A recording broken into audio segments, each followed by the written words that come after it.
اس کی فوج میں مضبوط جاباز کالے حبشی سپاہی تھے جن کے جسم رات کے اندھیرے کی طرح سیاہ تھے۔ وقت آ گیا ہے خداوند ابراہا کے لیے جان دینے کا، کیا تم تیار ہو؟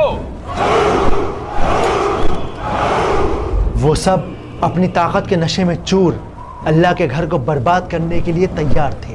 تو چلو آگے بڑھو۔ ابراہا کی فوج نے راستے میں ان قبیلوں کے سرداروں کو بندی بنا لیا جنہوں نے اس کی مدد کرنے سے انکار کر دیا یا پھر مکہ کا راستہ دکھانے سے منع کر دیا۔ اور جب یہ فوج مکہ کے قریب پہنچی تو اس فوج کو دیکھ کر مکہ والوں کے ہوش اڑ گئے۔ وہاں پر ایک افراتفری کا عالم مچ گیا۔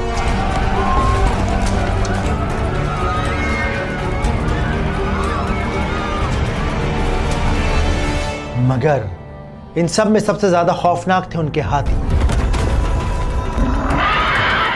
چنگھاڑتے چیختے ہاتھیوں نے مکہ والوں کی روح کو فنا کر دیا۔ یا اللہ، یہ کون سی مخلوق ہے؟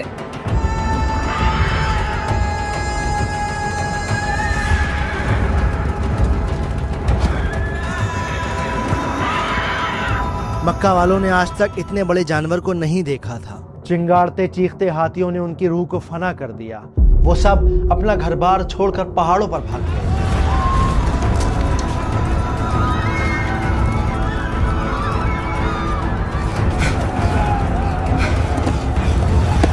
ہم مٹھی بھر لوگ اتنی بڑی فوج کا سامنا کیسے کریں گے؟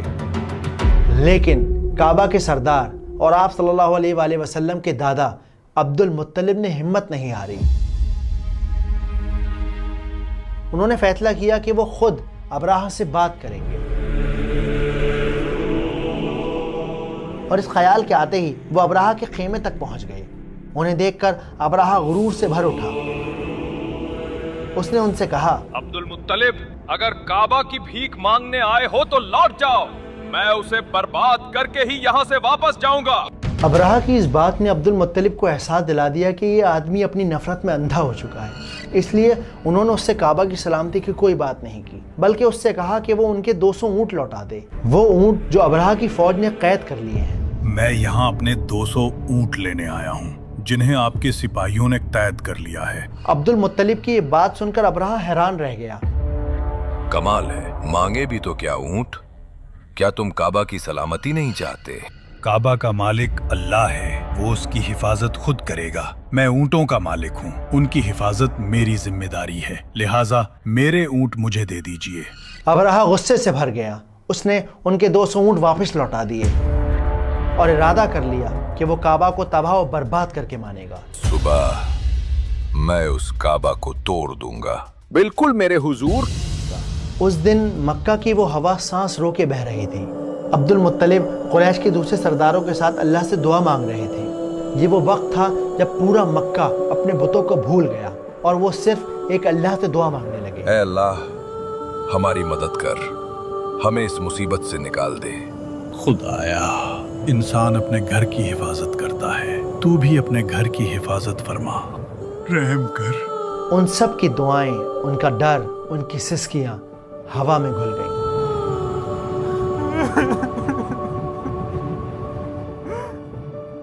اور پھر وہ سب اللہ کے گھر کو اس کے حوالے کر پہاڑوں پر چلے گئے۔ او میرے اللہ، تیرا گھر کعبہ تیرے حوالے۔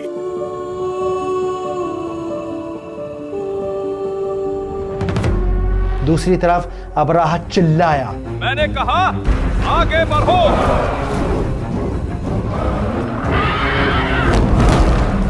اس کے فوجی چیخے، ختم کر دو۔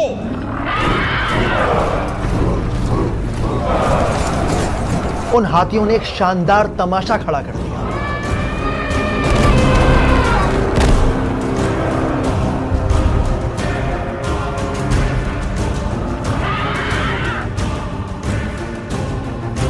مگر سب سے بڑے ہاتھی محمود نے آگے بڑھنے سے انکار کر دیا۔ وہ وہیں زمین پر بیٹھ گیا۔